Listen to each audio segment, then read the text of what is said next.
ইযা জাআতিস সাখা ইয়াওমা ইয়াফিরুল মারউ মিন আখিহি ওয়া উম্মিহি ওয়া আবিহি।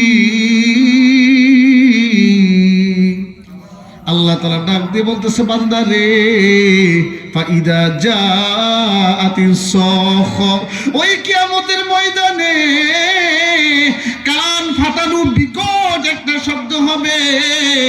এই বিকট শব্দের কারণে অনেক মানুষের কলিজা ফাইটা মানুষগুলো জায়গার মধ্যে মরে যাবে, মানুষের কানের পর্দা ফাইটা যাবে, অনেক মানুষ বেহুশ হয়ে যাবে।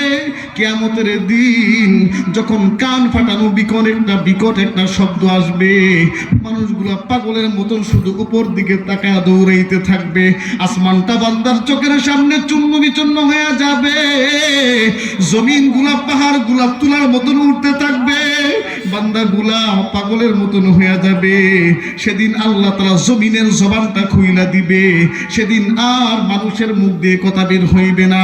এই যে আজকে কয়েকদিন ধরে এতগুলা ভূমিকম্প হইল, এই ভূমিকম্পের মাধ্যমে আমার আল্লাহ তাআলা আমারে আপনারে বান্দারে সতর্ক কইরা দিচ্ছে, বান্দা এখনো সময় আছে, গুনাহ ছাড়ো আর আমি আল্লাহর কাছে তাওবা করো। কথা বলেন ঠিক কিনা? এই ভূমিকম্প দিয়া লাভ কি? ভূমিকম্প হইছে সতর্ক বার্তা। বলেন কি? বলেন কি?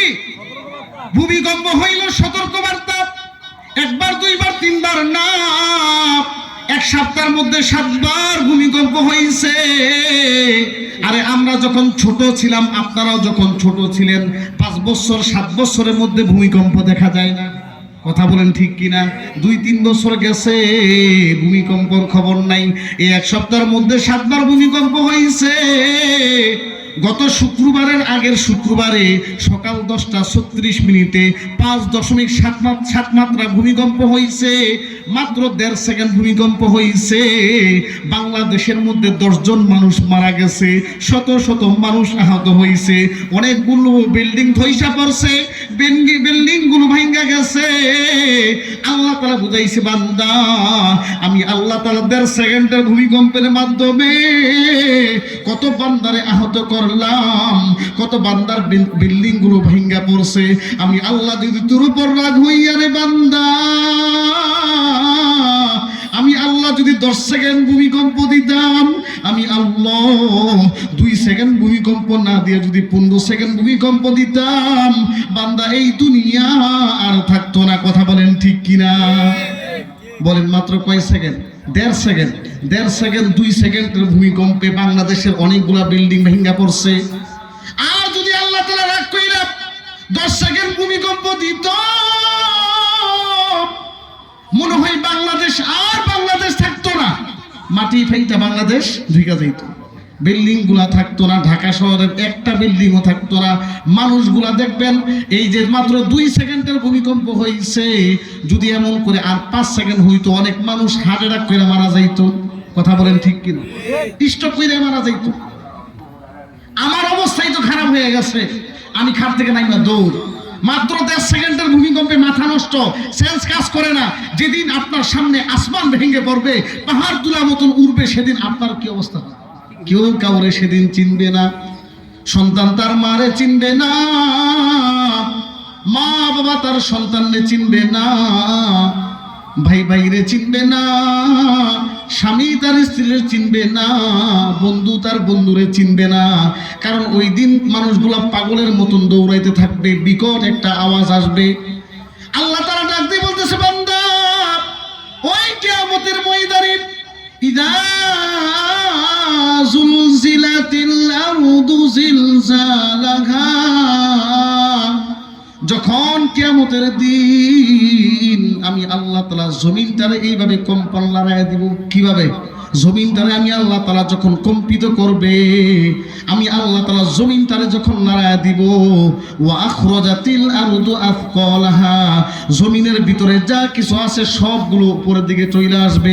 বলেন তো এই জমিনের নিচে খনিজ সম্পদ আছে কিনা নাই? গ্যাসের খনি, স্বর্ণের খনি, তেলের খনি, এই মাটির নিচে আল্লাহ তাআলা কত ধরনের গুপ্তধন রাইখা দিছে। যেই কিয়ামতের ময়দানে আমার মালিক জমিনটারে কম্পিত করবে, জমিনটারে আল্লাহ তাআলা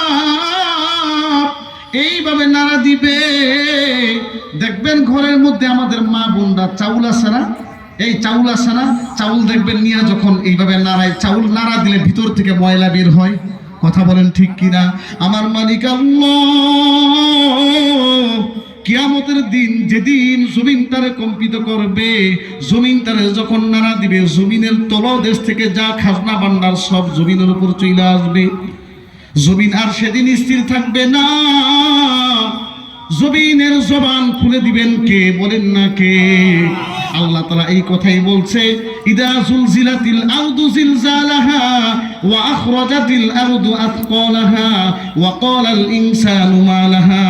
সেদিন জমিন আর চুপ থাকবে না, জমিন ডাক দিয়ে বলবে, মালিক জমিনের উপর কে কার উপর জুলুম করছো, কে কার মাথা দিয়ে রক্ত বাইর করছো, কে কার শরীরের উপর আঘাত করছো। সেদিন আল্লাহ তাআলা জমিনের জবান খুইলা দিবে। জমিন আল্লাহর কাছে ডাক দিয়ে বলবে, মালিক আল্লাহ তোমার এই বান্দা এই জায়গার মধ্যে গুনাহ করছে। বলেন আমি আপনি অনেক জায়গার মধ্যে দাঁড়ায় গুনাহ করি কি করি না? রাতের অন্ধকারে সবাই ঘুমের মধ্যে রাইখা, স্ত্রী ঘুমের মধ্যে আছে, সন্তান ঘুমের মধ্যে আছে, এলাকাবাসী সব মানুষ আপনি ঘুমের মধ্যে রেখে আপনি একা একা গুনাহ করতেছেন। দুনিয়ার কেউ দেখে না রে বান্দা, কিন্তু আমার একজন মালিক আছে আল্লাহ, আল্লাহ কিন্তু সবকিছুই দেখতেছে। সেদিন জমিন আল্লাহরে ডাক দিয়ে বলবে, মালিক তোমার বান্দা আমি জমিনের উপর দাঁড়ায় গুনাহ করছে, আল্লাহ আমি জমিন তোমার বান্দার বিরুদ্ধে সাক্ষী হয়ে গেলাম। জমিন সেদিন সবকিছু বইলা দিবে। সেদিন কোনো জিনিস আর চাপা থাকবে না, আল্লাহর কাছে সবকিছুই প্রকাশ হয়ে যাবে। কোন জায়গার মধ্যে কারে মাইরা গোপন কইরা মাটির নিচে পুঁতায় রাখছেন সেটাও সাক্ষী হয়ে যাবে। আল্লাহ তাআলা ডাক দিয়ে বলতেছে, ওয়াত্তাকু ইয়াওমান, বান্দা ভয় করো ওই দিনকে, যেই দিন জমিন তার সব কুকর্ম ফাঁস করে দিবে, আপনার কথা যেদিন বলে দিবে। আল্লাহ তাআলা ডাক দিয়ে বলতেছে, বান্দা ওয়াত্তাকু ইয়াওমান, ভয় করো ওই দিনকে, ইয়াওমা লা তাজজি নাফসুন আন নাফসিন শাইআ, ওয়াত্তাকু ইয়াওমা লা তাজজি নাফসুন আন নাফসিন শাইআ, যেদিন কোনো নফসের কাজে আসবে। বলেন কোন নফসের কাজে আসবে? মা তার সন্তানের কাজে আসবে না, সন্তান তার মায়ের কাজে আসবে না। একটা তাফসীরের মধ্যে আছে, কিয়ামতের ময়দানে একটা নেকির জন্য কেউ কাউরে পরিচয় দিবে না। কয়টা নেকি? আপনি তো সুবহানাল্লাহ পড়লেন, 20টা নেকি পেয়ে গেছেন, বলেন না সুবহানাল্লাহ। কিয়ামতের ময়দানে একটা নেকির জন্য কেউ কাউরে চিনবে না।